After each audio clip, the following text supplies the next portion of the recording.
He is here in Washington today lobbying on Capitol Hill for his fellow veterans addicted to opioids. Clint, it's always good to see you. Thanks for being here. Appreciate it. The people who watch the show have met you before and heard your story before. If you had been in the room with President Trump today to talk about opioids, what would you tell them? What are you telling people on Capitol Hill? You know, the big message that we're bringing this go around in D.C. is the Patriot Project's a nonprofit organization out of Canton, Ohio, started by Dr. Novelli to do free chiropractic care for veterans. Because, I mean, by the time you get to the point of giving a prescription for opioids, you could have already had an adjustment. I mean, there's so many different options, so many other options other than just fill that prescription. And in the military, I mean, a lot of the injuries we suffered were, you know, muscular and skeletal and stuff that a quick adjustment could have got you back up and going instead of here's you 800 milligrams of Motrin. So you think there's a lot of overprescription for... I do. And I think it's kind of a blank, just let's go to it because it's a quick fix and gets you right back out there. But anytime we limit what we're going to do, there's always options out there. And I'm not saying chiropractic care will help everybody, but what I've been through, what I've been adjusted with, what Dr. Novelli's exposed me to, has been world-changing. And it comes at a price of not the side effects of being down the road of opiates. Yeah, and the statistics are haunting on opioid use for veterans. Most recent study from the VA found VA patients were nearly twice as likely to overdose and die of opioids than the rest of the population. And we know there is a huge problem with the population as a whole. This is a serious problem for everyone, but especially for the veterans community. Do you talk to fellow service members, fellow veterans who have experienced this problem?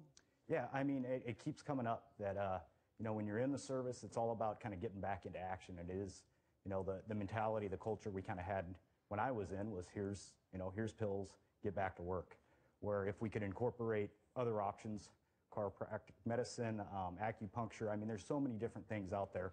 And that's kind of the things we're fighting up on Capitol Hill is to get some legislation passed to help kind of streamline and get chiropractors into the VA. That would help reduce the amount of prescriptions being handed out to take away some of that chronic pain that is now just being numbed. A great example is like whenever you go get your prescription filled, it's kind of like your fire alarm's going off in your house. Well, you're just taking out the battery. The alarm's still going off. There's still a problem.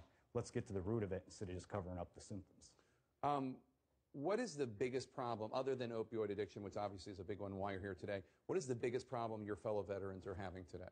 You know, it's a battle of attrition still through the VA in the process. You always want to see it more streamlined. A lot of guys are going in trying to get help for something, and the red tape and the constant struggle. And I just applaud. I mean, there's so many great people in the VA that are doing so many great things, but we got to streamline it a little faster, a little better, and continue to focus on the promises made to the veterans for the service and sacrifice that they have, you know, basically given that blank check with everything to include their life for this country. Very quickly, if you could, we've heard a lot of people talking about how brave they would have been had they been outside Stoneman Douglas High School in Parkland, Florida. You are somebody who actually has had the misfortune, as one of your fellow troops put it, of having that challenge there, and you met it. You're a Medal of Honor recipient.